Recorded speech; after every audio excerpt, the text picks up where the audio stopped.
മൂർത്തി സാറിന്റെ ഒരു സുഹൃത്താണ് DGP. അദ്ദേഹം ഇപ്പോൾ റിട്ടയർഡൊക്കെ ആയി നിൽക്കുകയാണ് കേട്ടോ. ഈ സമയത്ത് അദ്ദേഹം നാട്ടിലേക്ക് വരുന്നുണ്ട്. വന്നതിന് ശേഷം മൂർത്തി സാറിനെ വിളിക്കുന്നുണ്ട്. വിളിച്ചിട്ട് പറയുന്നുണ്ട്, സാറിനെ എനിക്കൊന്ന് കാണണമല്ലോ, കുറെ കാലമായില്ലേ കണ്ടിട്ട് എന്നൊക്കെ പറയാണ്. സാറിനെ കാണണം, ഞാൻ വീട്ടിലോട്ടൊന്ന് വരട്ടെ എന്ന് ചോദിക്കുമ്പോൾ അതിനെന്താണ് ഒരു ഫോർമാലിറ്റി, താൻ വീട്ടിലേക്ക് വാ എന്ന് മുത്തശ്ശന് പറയുന്നുണ്ട്. അങ്ങനെ DGP നേരെ വീട്ടിലേക്ക് വരുന്നുണ്ട് കേട്ടോ. വരുമ്പോഴേക്കും എല്ലാവരും വിരുന്നൊക്കെ ഒരുക്കി അദ്ദേഹത്തെ സ്വീകരിക്കുന്നുണ്ട്. അദ്ദേഹം മാത്രമല്ല, ഭാര്യയും മോനും ഒക്കെ ആയിട്ടാണ് അങ്ങോട്ടേക്ക് വന്നിട്ടുള്ളത്. അങ്ങനെ DGP വന്നിട്ട് പറയുന്നുണ്ട്, എൻ്റെ മോനും ഇപ്പൊ പോലീസിലാ, നല്ലൊരു പോസ്റ്റ് തന്നെയാ. ഞങ്ങളിപ്പോ മലേഷ്യയിൽ സെറ്റിലായിരുന്നു.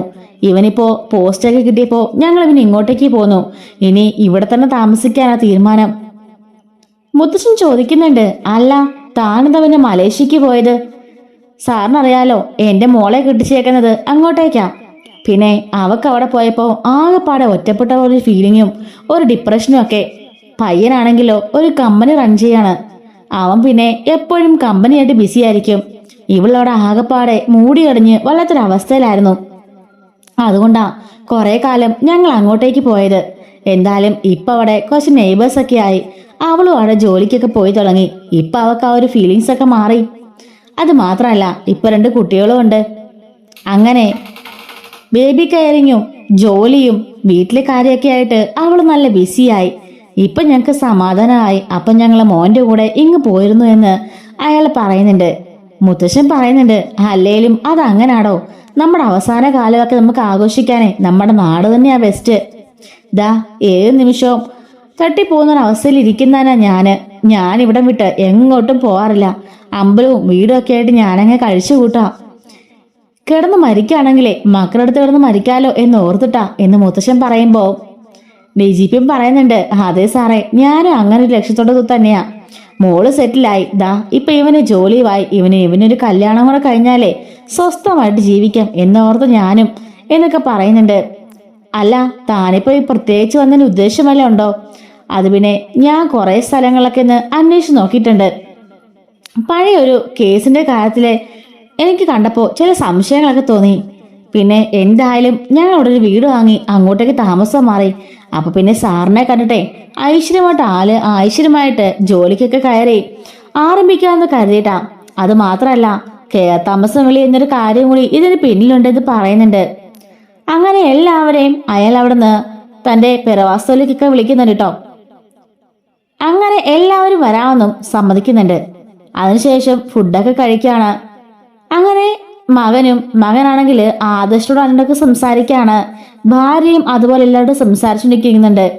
മുത്തശ്ശനോട് കുറച്ച് കാര്യങ്ങൾ സംസാരിക്കണമെന്ന് പറഞ്ഞിട്ട് DGP നേരെ മുത്തശ്ശനെയും കൊണ്ട് ഗ്രൗണ്ടിലേക്ക് പോകുന്നുണ്ട്. ഗ്രൗണ്ട് എന്ന് പറഞ്ഞാല് ആനന്ദപുരയ്ക്ക് തന്നെ സ്വന്തമായിട്ട് തന്നെ കുറെ സ്ഥലങ്ങളൊക്കെ ഉണ്ടല്ലോ, അങ്ങോട്ടേക്ക് നീങ്ങി നിൽക്കാണ്. താനെന്തോ കേസിന്റെ കാര്യമൊക്കെ പറയാനുണ്ടെന്ന് പറഞ്ഞത്?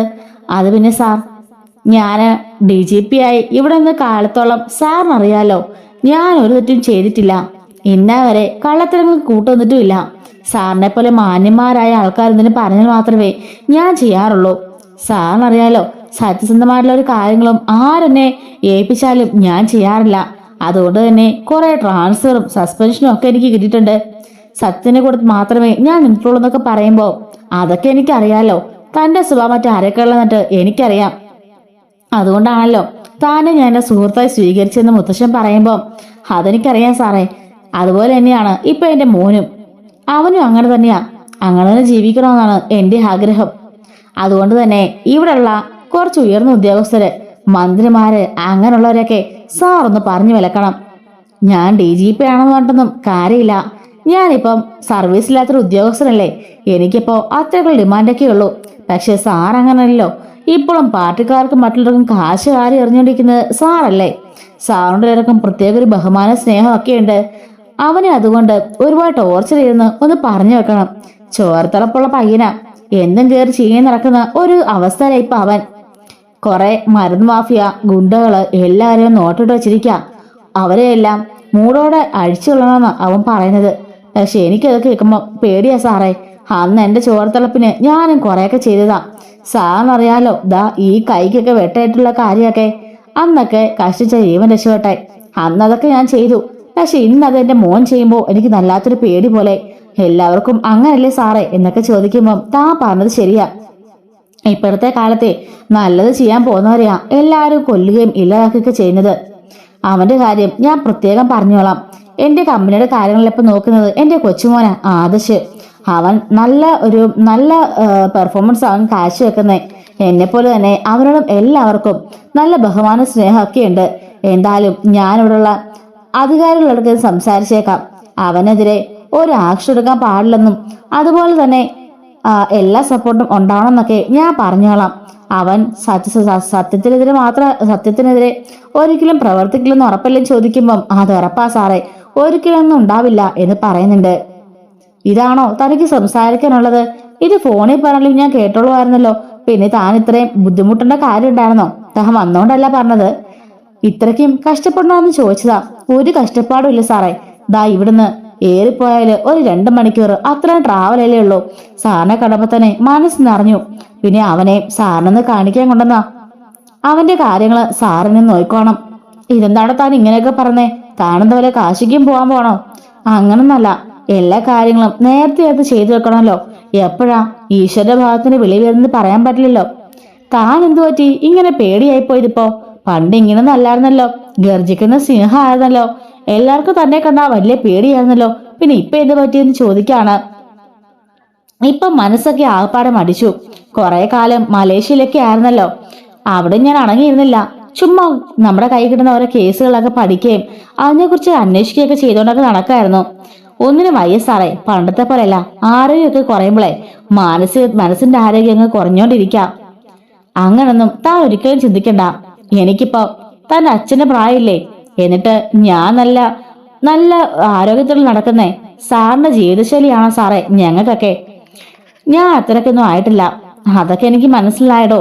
പിന്നെ നമ്മുടെ മനസ്സിന്റെ ആരോഗ്യം നമുക്ക് എപ്പോഴും വേണ്ടത്. മനസ്സ് കൈവിട്ട എല്ലാം പോയി. തനിക്ക് ഒന്നും സംഭവിച്ചിട്ടില്ലെന്ന് താനും കരുതിയാ മതി. ഇനിയും ഒരുപാട് വർഷം താൻ ജീവിക്കും. ഏറിപ്പോയാല് ഒരു 60 വയസ്സ്. അതേ കൂടുതലൊന്നും ഇല്ലല്ലോ തനിക്ക്. ദാ 19 വയസ്സായ കിളവനാ ഞാനിപ്പോഴും ആരോഗ്യമായിട്ടിരിക്കുന്നില്ലേ? മരണമൊക്കെ ആ നിമിഷം വരേണ്ട സമയത്തെ കൃത്യമായി വന്നോളും. അതിനെ ഓർത്താൻ ദുഃഖിയായിരുന്നാ മതി എന്നൊക്കെ പറഞ്ഞ് മുത്തശ്ശൻ കുറെ ഉപദേശിക്കുന്നുണ്ട്. പ്രധാനപ്പെട്ട ഒരു കാര്യം കൂടി സാറിനോട് പറയാനുണ്ട്.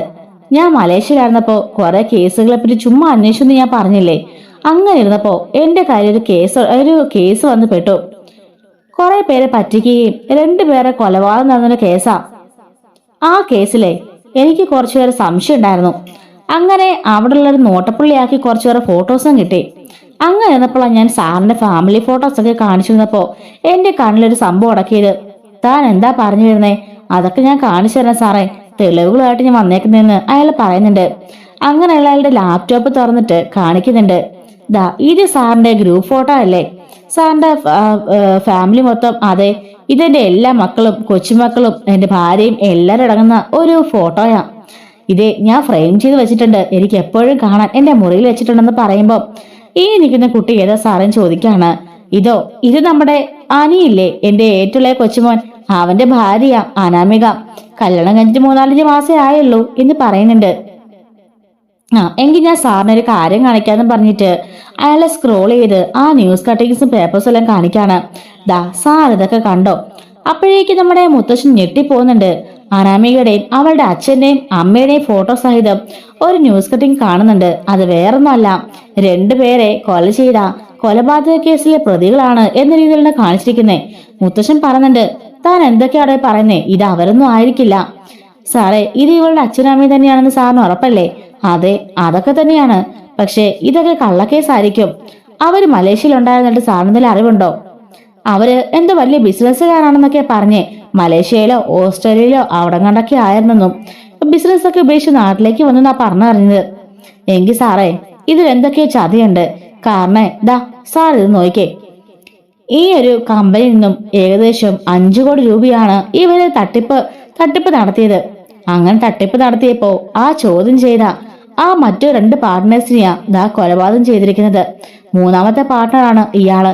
പക്ഷെ ഇയാളെ നേരിട്ടല്ല ചെയ്തേ. അവിടൊക്കെ വാടക ഗുണ്ടകളെ ഇഷ്ടം പോലെ കിട്ടും. ലക്ഷം രൂപ എറിഞ്ഞാണ് ആ കൊലപാതകം നടത്തിയിട്ടുള്ളത്.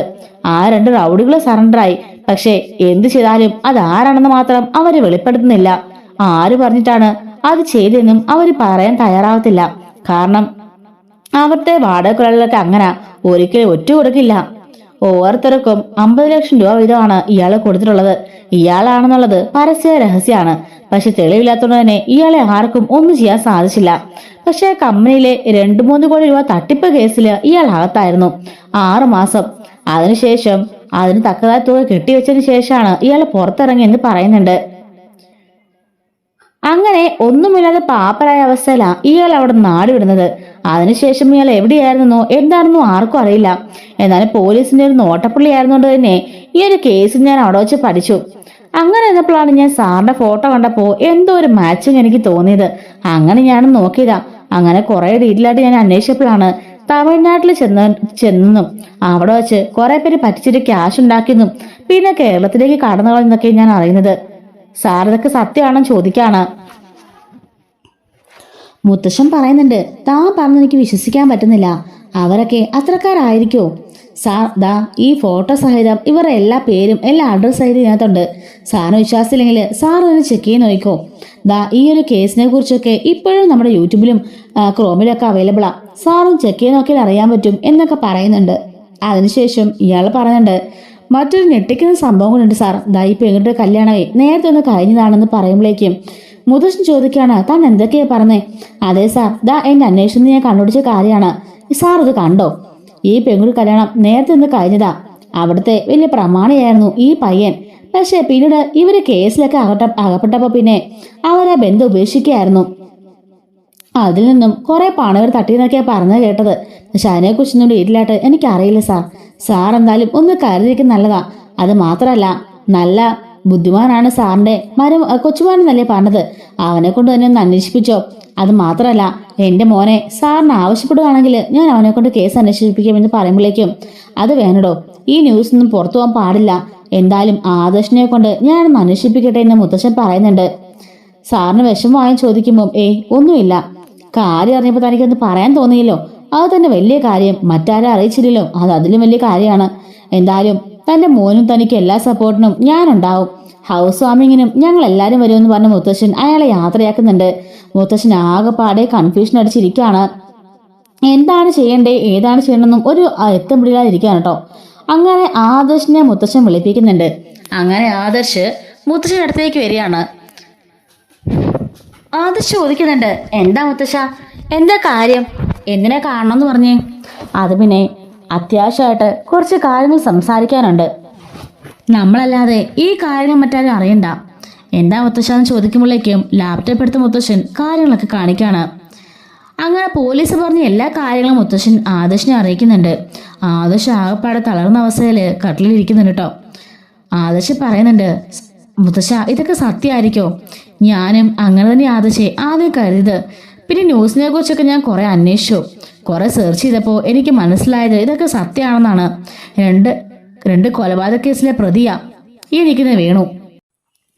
ആദർശ് പറയുന്നുണ്ട്, മുത്തശ്ശ ഈ അനാമികയെ കുറിച്ച് പറഞ്ഞ കാര്യങ്ങളല്ലോ അതൊക്കെ സത്യമാണെന്നാണ് എനിക്കും തോന്നുന്നത്. കാരണം പല സ്ഥലങ്ങളിൽ വെച്ചും ഈ അനാമികനെ മറ്റു പലരും കണ്ട കാര്യമൊക്കെ എന്നോട് പറഞ്ഞു. ഞാൻ പക്ഷെ അത് ആരോടും പറയാതിരുന്നതാ.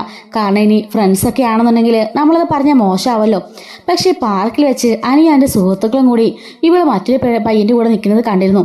അതും മോശമായ രീതിയിൽ അനിയൻ്റെ വീഡിയോ എടുത്തുകൊണ്ട് വന്ന് എന്നെ കാണിക്കുകയും ചെയ്തു. ഞാൻ ആകെപ്പാടെങ്ങ് ഉരുകി ഇല്ലാണ്ടായി. ഞാനങ്ങനെ അവളുടെ അച്ഛനോട് സംസാരിച്ചിരുന്നു, വേണുവെങ്കിലിനോട്. അപ്പം അവർ പറയാ, അനി ഇപ്പോഴും നന്ദുവായിട്ട് റിലേഷൻഷിപ്പില്ലേ, പിന്നെ അവൾക്ക് പോയാൽ എന്താ കുഴപ്പമെന്ന്. അങ്ങനെ അവർ നിസ്സാരവൽക്കരിച്ചിരിക്കുക. പലരുമായിട്ടും ഈ പെണ്ണ് ലോഡ്ജിനും ഹോട്ടലിലും ഒക്കെ പോകാറുണ്ട്. അങ്ങനെ മോശപ്പെട്ട പെൺകുട്ടി തന്നെയാ. ഇത്രയും കൊച്ചുകുട്ടിയെന്ന് പറഞ്ഞൊന്നും കാര്യമില്ല. അവളെ എല്ലാ തരത്തിലും എല്ലാ കഴിവുകളും പഠിച്ചിട്ടാ ഇങ്ങോട്ടേക്ക് കയറിയേക്കുന്നേ. അത് മറ്റൊന്ന് ലക്ഷ്യമാണെന്ന് എപ്പോഴും അനി പറയാറുണ്ടെന്ന് ആദർശ് പറയുന്നുണ്ട്. മുത്തശ്ശൻ പറയുന്നുണ്ട്, അത് ശരിയാണെന്ന് എനിക്കും തോന്നിയിട്ടുണ്ട്. കാരണം അവളുടെ മനസ്സിൽ മറ്റെന്തൊക്കെയോ ആണ്. അന്ന് തന്നെ ഇവിടെ അവളുടെ മാല കാണാതെ പോയില്ലേ, അതുപോലെ തന്നെ പണം കാണാതെ പോയി. ദേവ്യാനിക്ക് ആപത്ത് സംഭവിച്ചു. എല്ലാവരും സ്വാമിമാരായി മാലയിട്ട് വന്നപ്പോൾ അന്നും ഒരു അത്യാഹിതം സംഭവിച്ചില്ലേ. ഇതിന്റെ എല്ലാം പിന്നിൽ അവളാണെന്ന് എനിക്ക് തോന്നിയിട്ടുണ്ട്. ആദർശി പറയാണ്, തോന്നല്ല മുത്തശ്ശ, അതെല്ലാം സത്യം തന്നെയാ. അന്ന് ആ മാല അത് അവള് തന്നെ അടിച്ചു മാറ്റിയതാ. ആ മാല മാത്രല്ല, അന്ന് അമ്മ കൊടുത്ത സ്വർണം മുഴുവനും ഇപ്പൊ അവളുടെ കയ്യിലില്ല. അതെല്ലാം അവളുടെ വീട്ടുകാർക്ക് കൊടുത്തിരിക്കുക. അങ്ങനെ പല സമയത്തും അവളെ പലതും കൊടുത്ത് സഹായിക്കാറുണ്ട്. പൈസ കൊടുക്കുന്നില്ലൊന്നും ഒരു കുഴപ്പമില്ല. പക്ഷെ ഇവരിത്രയ്ക്ക് ഫ്രോഡാണെന്ന് ഞാൻ കഴിഞ്ഞിടയ്ക്ക് അറിഞ്ഞത്. അവളും അവളുടെ അച്ഛനും അവളുടെ അമ്മയും എല്ലാരും കണക്കാ. എല്ലാരും ഒന്നിനൊന്ന് മെച്ചാണെന്ന് ആദർശി പറയാണ്. മുത്തശ്ശൻ ചോദിക്കുന്നുണ്ട്, അല്ലടാ ഇനിയിപ്പോ നമ്മൾ എന്താ ചെയ്യാ? ഇങ്ങനെ വിട്ടുവെച്ചാൽ പറ്റില്ലല്ലോ. നമ്മുടെ അനുമോന്റെ ജീവിതം അത് പാഴായി പോവാ. ആദർശി പറയുന്നുണ്ട്, മുത്തശ്ശ, പണ്ട് കാലം മുതൽക്കേ ഈ വീട്ടിലൊരു ഡിവോഴ്സ് നടന്നിട്ടില്ല. ശരിയാണ്, പക്ഷെങ്കിൽ അനുന്റെ കാര്യത്തിൽ അത് നടക്കേണ്ടത് തന്നെയാ. കാരണം ഇങ്ങനെ ഒരു കൊലപാതക കേസിലെ പ്രതികളാണ് ഇവരെന്നുണ്ടെങ്കിൽ നമ്മുടെ അനിയുടെ ജീവന് പോലും അത് ആപത്തായിരിക്കും. അന്ന് എന്റെ അമ്മയ്ക്ക് വേണ്ടിയിട്ടല്ല ആ പാല് വിഷം കലർത്തിയത്, നവ്യനെയും അവരുടെ വയറ്റിലെ കുഞ്ഞിനെയും കൊല്ലാൻ വേണ്ടിയിട്ടാണ്. അത്രയ്ക്കും ക്രൂരരായ ആളുകളോട് ഉള്ളപ്പോ പിന്നെ എങ്ങനെയാ മുത്തശ്ശ നമ്മുടെ അനുമോന്റെ ജീവിതം സ്വസ്ഥമാകുന്നേ? അതുകൊണ്ട് എത്രയും പെട്ടെന്ന് മുത്തശ്ശൻ തന്നെ ആലോചിച്ചൊരു തീരുമാനം എടുക്കാൻ ആദർശ് പറയുന്നുണ്ട്. മുത്തശ്ശൻ പറയുന്നുണ്ട്, നീ വിഷമിക്കണ്ട, എത്രയും പെട്ടെന്ന് ഞാൻ ഒരു തീരുമാനം എടുക്കും. അതുകൊണ്ട് നീ വിഷമിക്കാണ്ട് പൊക്കോ. എന്തായാലും അങ്ങനെ നമ്മളെല്ലാം പറ്റിച്ച് പൊട്ടന്മാരാക്കിക്കൊണ്ടേ ഇവർ സുഖമായിട്ട് ജീവിക്കണ്ട എന്ന് മുത്തശ്ശൻ പറയുന്നുണ്ട് കേട്ടോ.